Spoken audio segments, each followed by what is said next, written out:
music lovers, and welcome back to Vinyl Vistas. Today we're diving into a fun and maybe slightly controversial topic. 10 rock bands from the 60s to the 90s who owed it to the Beatles. Now before the comments light up, let's make one thing clear. This video isn't here to take away from any of these amazing bands. Every artist we mentioned brought their own sound, talent, and spirit to the world of music. But it's hard to ignore just how deep the Beatles' influence runs. From songwriting and studio experimentation to the way bands carried themselves on stage, the Fab Four changed the game, and a lot of artists, whether they admit it or not, were inspired to follow their lead. So think of this as a celebration, not just of the Beatles, but of the incredible bands that took that inspiration and ran with it in their own unique ways. All right, grab a cup of coffee, sit back, and let's take a look at 10 bands who might not have been quite the same without a little help from the Beatles.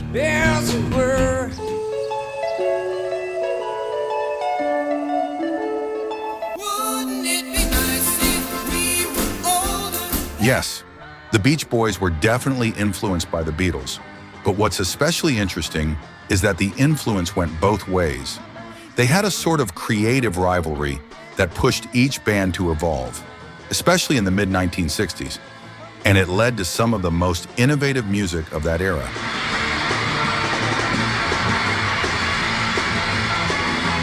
After the Beatles released Rubber Soul in 1965, with its cohesive sound and artistic depth, Brian Wilson, the creative force behind the Beach Boys, was blown away.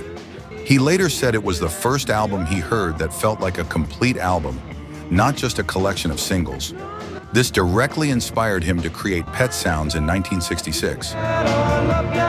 The Beatles' use of studio experimentation, lyrical maturity, and unusual instruments encouraged the Beach Boys to think beyond their surf pop roots. You can hear this in Pet Sounds' lush arrangements, emotional themes, and sophisticated harmonies. There are stars above you. Inspired by the Beatles' artistic growth, the Beach Boys started exploring more personal and abstract ideas, coming up with tracks like God Only Knows and Caroline No. God only knows what I'd be without you. Oh, Caroline, you break my heart. Paul McCartney has said that Pet Sounds influenced Sgt. Pepper's Lonely Hearts Club Band in 1967, especially in terms of emotional depth and orchestration. God Only Knows is even one of McCartney's favorite songs of all time.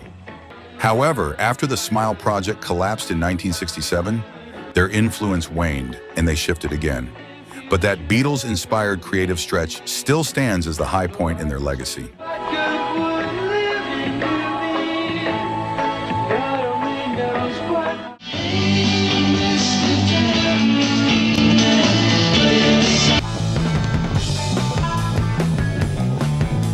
The Byrds essentially formed as a direct response to the Beatles. When Roger McGuinn heard A Hard Day's Night, he was inspired by their sound and their use of electric 12-string guitars, particularly George Harrison's Rickenbacker. That jangly guitar tone became the Byrds' signature sound. The Beatles' early success gave American musicians inspiration to blend folk music with rock. The Byrds took this idea and pioneered folk rock, famously covering Bob Dylan's Mr. Tambourine Man in 1965 with electric instruments and a Beatles-like beat.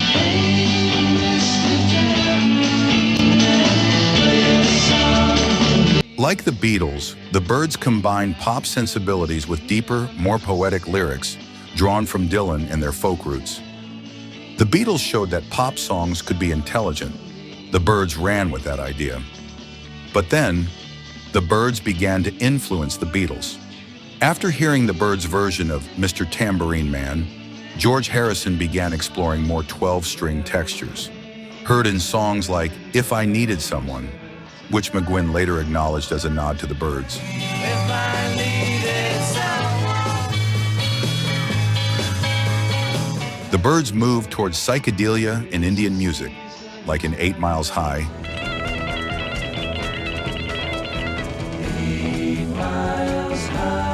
paralleled and possibly nudged the Beatles into similar explorations particularly for Revolver and Sgt. Pepper. The Beatles lit the spark, but the Byrds built a wildfire, and they in turn helped shape what the Beatles, and rock music in general, became by the late 60s.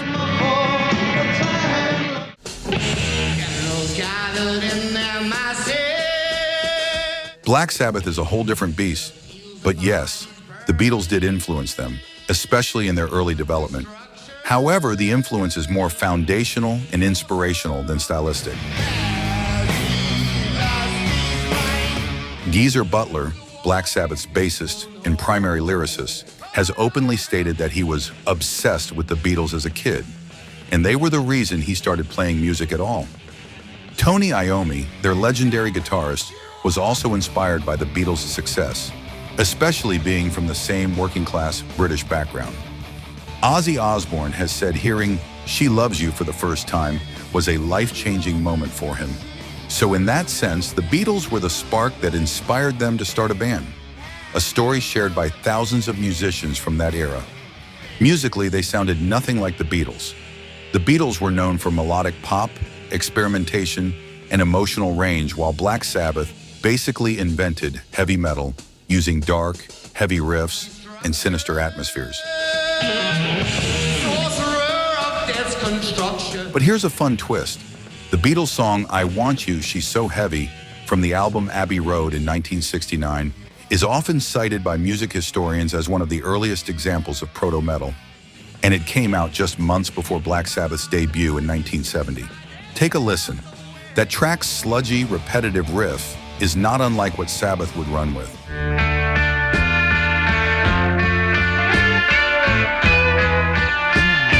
The Beatles laid the groundwork, but Sabbath built an entirely different structure on top of it, creating a legacy for themselves.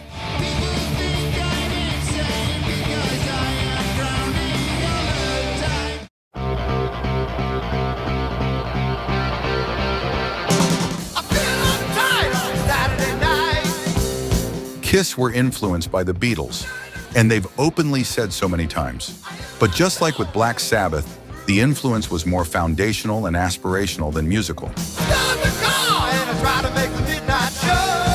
Paul Stanley and Gene Simmons, the founding core of Kiss, both cited seeing the Beatles on The Ed Sullivan Show in 1964 as a life-changing moment. Oh yeah, I'll tell you something. You let me hold your hand. You let me hold your hand. Gene Simmons once said, "Before the Beatles, there was nothing. They were bigger than life. They made me want to pick up a guitar and become a star." Kiss took inspiration from the Beatles' concept of a band as a group of distinct, recognizable personalities: John, Paul, George, Ringo, each with a role. Similarly, Kiss gave each member a persona: the Demon, the Star Child, the Spaceman, and the Catman, which helped build their iconic identity. The Beatles were pioneers in music marketing and mass pop culture influence. Kiss took that and supercharged it, creating one of the most merchandised bands in history. Think lunchboxes, comic books, action figures, even Kiss coffins. They learned from the Beatles that a band could be more than just music. It is safe to say that Kiss were not musically influenced by the Beatles, but culturally and career-wise, massively. The Beatles showed Kiss the blueprint for becoming iconic, building a brand, and capturing the public imagination.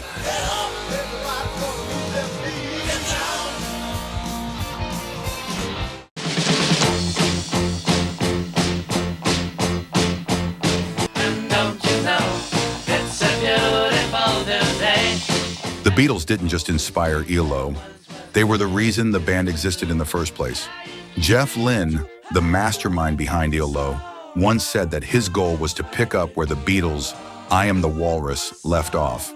And if you listen closely, it shows.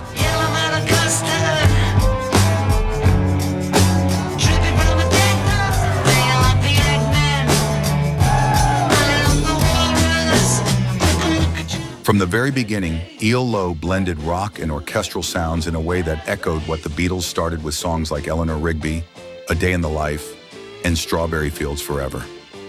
Where the Beatles experimented with classical strings, ELO made that fusion their trademark. But it wasn't just about sound. Jeff Lynne was deeply inspired by the Beatles' studio innovation, their use of multi-tracking, tape effects, and creative arrangements. He even adopted a similar approach in the studio, layering vocals, experimenting with textures, and building songs that felt both familiar and futuristic. And here's the kicker. Jeff Lynne didn't just admire the Beatles. He eventually worked with them. He produced for George Harrison, was part of the Traveling Wilburys alongside George, and even helped finish Free as a Bird with the surviving Beatles in the 1990s. So the next time you hear ELO, take a moment to listen for that Beatles DNA. It's there, in the harmonies, the imagination, and the fearless push to try something different. And in a way, that's the greatest tribute of all.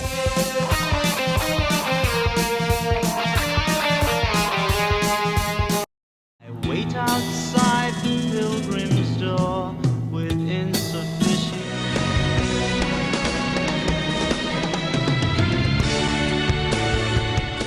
Now we're getting into the progressive rock frontier. King Crimson were influenced by the Beatles in a very different way compared to the Beach Boys or the Byrds. King Crimson didn't take direct stylistic cues from the Beatles. They weren't trying to sound like them. But the Beatles helped open the door for a band like King Crimson to exist. The Beatles' later albums, especially Revolver, Sgt. Pepper, and the White Album, proved that rock could be artistic, experimental, and unconstrained by genre. That was a green light for bands like King Crimson to go wild with concept albums, odd time signatures, and long instrumental sections. Their debut album, In the Court of the Crimson King in 1969, is practically a response to the Beatles-era shift toward album-oriented, conceptual music.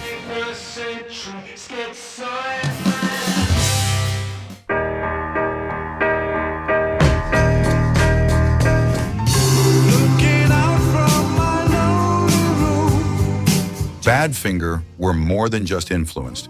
They were directly connected to the Beatles both musically and professionally. In many ways, they were considered spiritual successors to the Beatles during the early 1970s. Badfinger was the first band signed to Apple Records, the Beatles' own label. Their early success was mentored and overseen by the Beatles, particularly Paul McCartney, who wrote and produced their first big hit, Come and Get It, in 1969.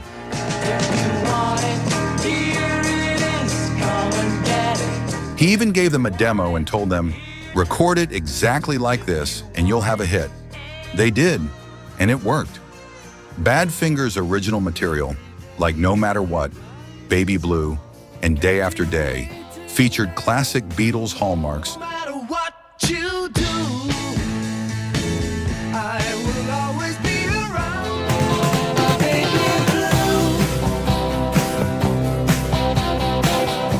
my lonely glue, day after day. While they started in the Beatles' shadow, they developed their own identity. More power pop and melancholic in tone, they helped shape the genre of power pop, later influencing bands like Big Star, Cheap Trick, and even early 2000 indie rock. Despite the Beatles' connection, Badfinger suffered from horrible management, financial exploitation, and personal heartbreak. Tragically, two of the band's core members, Pete Ham and Tom Evans, later died by suicide, largely due to the devastating fallout of their mismanaged career. If you want it anytime, I can give it, but you better.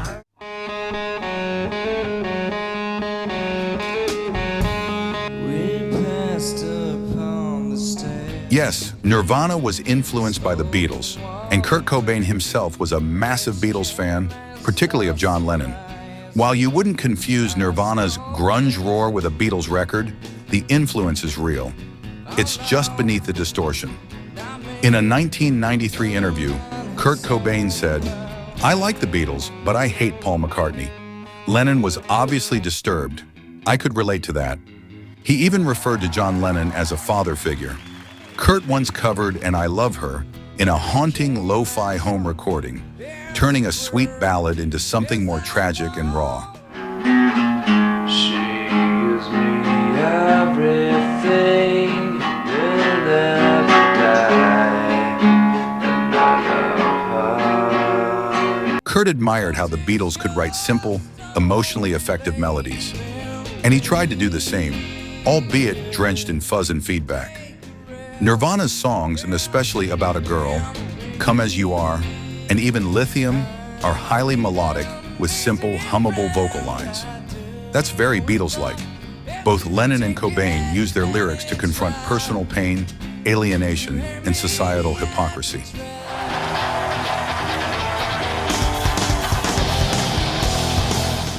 Nirvana wasn't trying to copy the Beatles, but they followed their path of sincerity, even when it was messy or unflattering.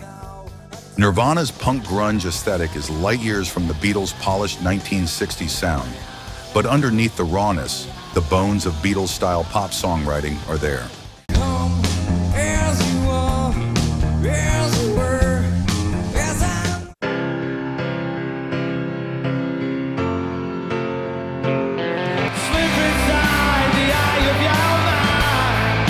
Oasis and the Beatles, that's not just influence, that's a full-blown obsession. If most bands were inspired by the Beatles, Oasis practically tried to be the Beatles, at least in sound, attitude, and aesthetic. Noel Gallagher has never hidden it. He embraced it, lived it, and wore it on his sleeve. Noel Gallagher has once said, "If it wasn't for the Beatles, Oasis wouldn't exist."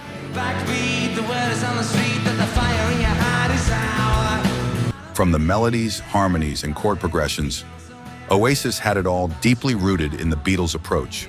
Songs like Don't Look Back in Anger borrow not just the vibe, but even the piano intro from Lennon's Imagine.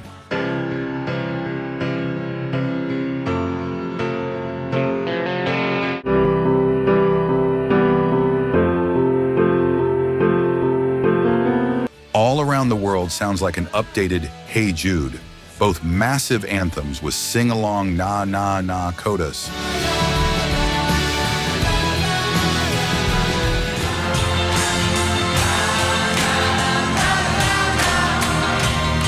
Liam Gallagher modeled himself after John Lennon, from the sunglasses and haircut to the nasal sneer and anti-authority vibe. They even recorded at Abbey Road Studios.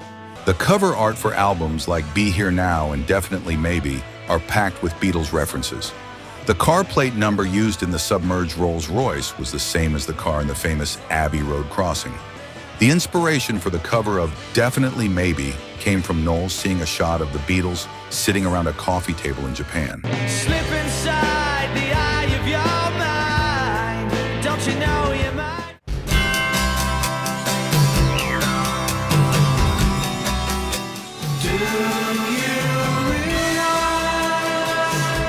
The Flaming Lips were definitely influenced by the Beatles, especially their late-period experimental era.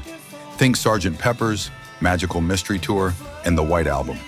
But unlike a band like Oasis, who channeled the Beatles in a very direct Britpop way, the Flaming Lips took that influence and made it completely weird, spacey, and psychedelic.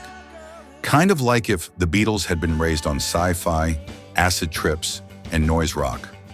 The Beatles pioneered using the studio as an instrument, layering tapes, backward sounds, orchestration, and strange effects. The Flaming Lips carried that torch, and arguably took it further, especially on albums like